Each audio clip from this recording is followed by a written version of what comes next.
Mall shootout na naman. 3 security guards sugatan matapos tangayin ng mga hold-upper ang dalang pera ng gwardiya at teller sa loob ng Robinsons Mall sa Cainta. Kalahating milyong piso na itakas. Sa aksyon exclusive, manlolokong LPG refilling station sa Cavite, bistado ng News 5. Mga tangke, kinakalawang na, kulang pa sa timbang. Comedy King Dolphy, bumuti na ang lagay. Update mula sa Makati Medical Center, ibibigay namin live. Isa pang exclusive, mga magulang na sa isang barangay sa Pampanga, pursigidong mag-aral kahit may edad na. Video ng pambubuli ng kabataan sa isang lola sa loob ng school bus sa Amerika, kumalat sa internet. Inaping lola, inula ng suporta.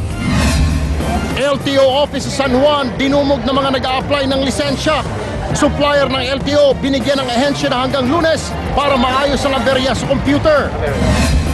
$1 bilyong na pautang ng Pilipinas sa International Monetary Fund, makabubuti nga ba o makakasama sa ating ekonomiya?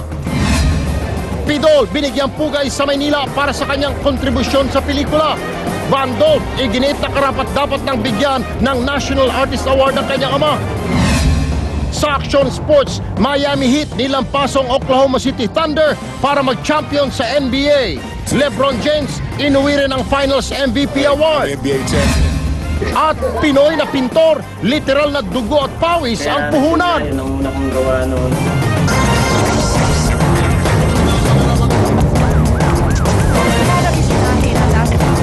Partner, mga kapatid, simula. So whether or not masugutin.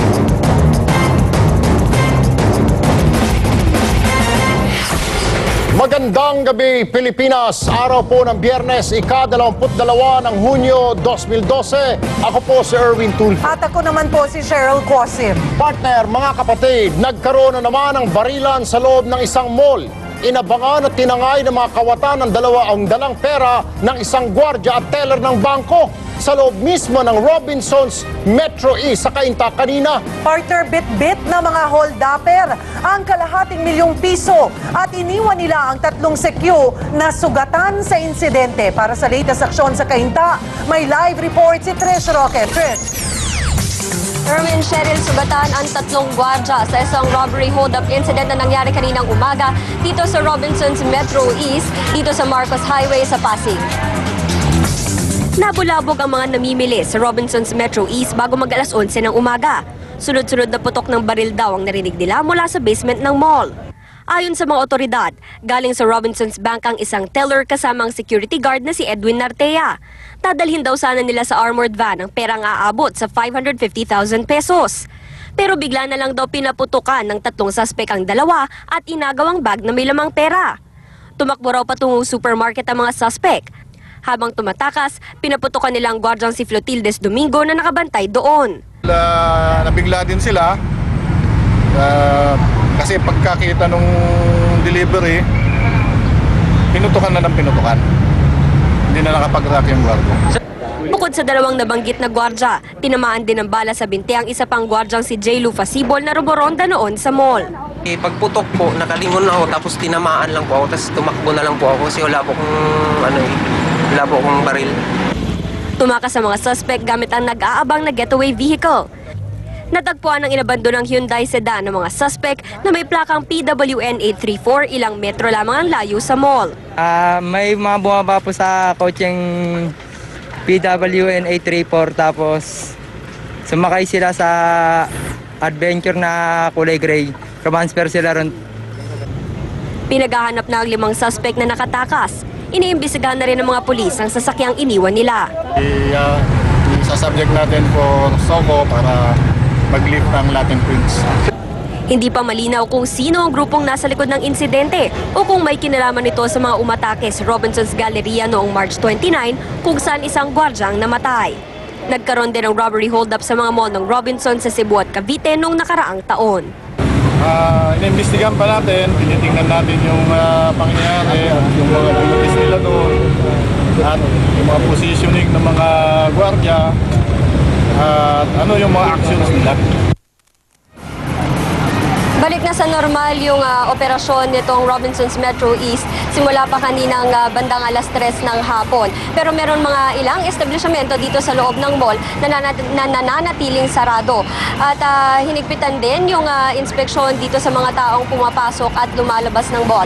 Samantala, Erwin, Cheryl, hinigpitan na rin yung seguridad na dito at hinihingi na rin ng mga polis yung CCTV footage nitong mall para naman makatulong sa kanilang investigasyon. Erwin, Cheryl? Maraming salamat sa iyo, Trish Roque, live mula sa Cainta, Rizal. Samantala, pinarangalan na si Dolphy sa Maynila para sa natatanging kontribusyon niya sa industriya ng pelikula. Pero ang di pa rin matugunang panawagan para ideklara siyang national artist, sinisisi ngayon sa politika. Beverly Natividad, ikwento mo. Malingaw ang palakpakan ng itanghal na Gawa Diwa ng Lahi Awardee ng lungsod ng Maynila si Comedy King Dolphy. Pagkilala ito sa malaking kontribusyon ng hari ng komedya sa larangan ng pagtatanghal. Napakarami, milyon-milyon mga tao na nabigyan ni Dolphy ng kasiyahan at kagalakan sa kanyang mga pagpapatawa. Dapat bigyan naman ng pagpapahalaga yon. Ang anak ni Dolphy na si Vandolph ang tumanggap ng parangal. Abot-abot ang pasasalamat niya sa pagpaparangal sa kanyang ama. Sobrang overwhelmed po kami ng family. Sobrang thank you pati dad ko na pinarangalan ng tatay ko ng diwa ng life. Dumami rin ang mga panawagan na itanghal ng national artist si Pidol. Termino pa lang daw ni dating Pangulong Arroyo, ilang beses na siyang na-nominate. Pero ilang beses din siyang naungusan. Ang sinisisi ng ilang alagad ng sining, politika. Ang Pangulo raw kasi ang huling magdedesisyon kung sino ang itatanghal na national artist. Hindi lang si Dolphy, hindi lang si FPJ, kundi lahat ng kumukontra sa administrasyong GMA ay kahit papano parang kinakante o pinaparusahan. Sabi pa ni Cortez, inuuna rin ng NCCA mga kandidatong nasa takip silim na ng kanilang buhay.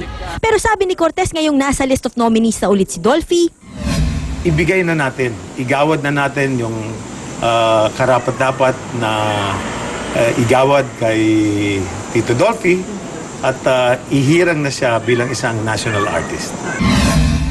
kwento naman ng dating executive director ng NCCA na si Cecil Guidote Alvarez, pinagtalunan na noon kung matatawag nga bang sining ang ambag ng Comedy King. Any evaluation, merong pros and cons. So, yung mga cons, matindi ang pagkakon. Pero kung si Vandolph ang tatanungin, hindi na dapat pinagdedebatihan kung bakit dapat itanghal na national artist ang kanyang ama.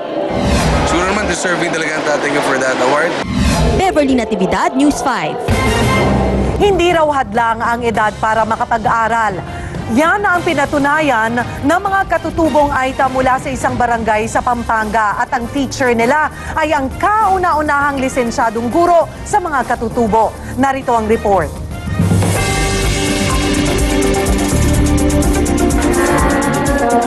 Dalawang taon na nagtuturo ang 26 anyos na si Donna sa maliit na silid-aralang ito sa Camachili Elementary School sa barangay na Buklod, Florida Blanca, Pampanga. Pero hindi lang ito ang kwento. Si Donna ang kauna-unahang lisensyadong guro sa mga katutubong ita. Ang kakaiba pa, hindi mga bata, kundi mga magulang na katutubong ita ang estudyante ni Teacher Donna. Kasi napansin ko po na kung walang education yung parents, hindi niya ipupush yung anak nila matapos.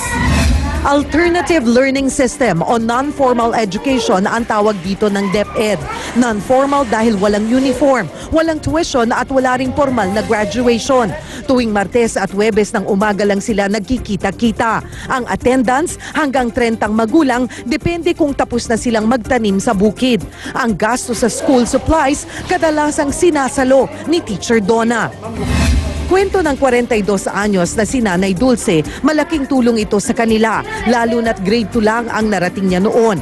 Nagagamit mo sa buhay mo, kung paano mo gamitin yon sa kabuhayan mo, tulad po ng negosyo, para hindi ka may isa ng iba. May natutunan ko sa ARS, tinuturuan ko rin po yung iba, lalo ng mga anak ko. 3 plus 1. Sa tulong ng Alagang Kapatid Foundation, nagkaroon ng mga bagong notebook, lapis at papel ang Camachili Elementary School. Ang dating salat sa karunungan, ngayon siya ang tagapagtaguyod ng kaalaman. Ang buhay ni Donna ay isa lamang pagpapatunay na hindi hadlang ang kulay at kahirapan para magtagumpay sa buhay at makatulong sa mga kapuspalad nating mga kababayan. May tuturing na isang kabayanihan ang pagmamalasakit ni Teacher Donna. Patunay din na ang pagpupursige ng mga magulang na hindi hadlang ang edad o estado sa buhay para magkaroon ng edukasyon. Cheryl Cosim, News 5. Susunod sa aksyon, bistado sa surveillance camera ng News 5. Mga kinakalawang na tangke ng LPG, pinipinturahan lang para magmukhang bago.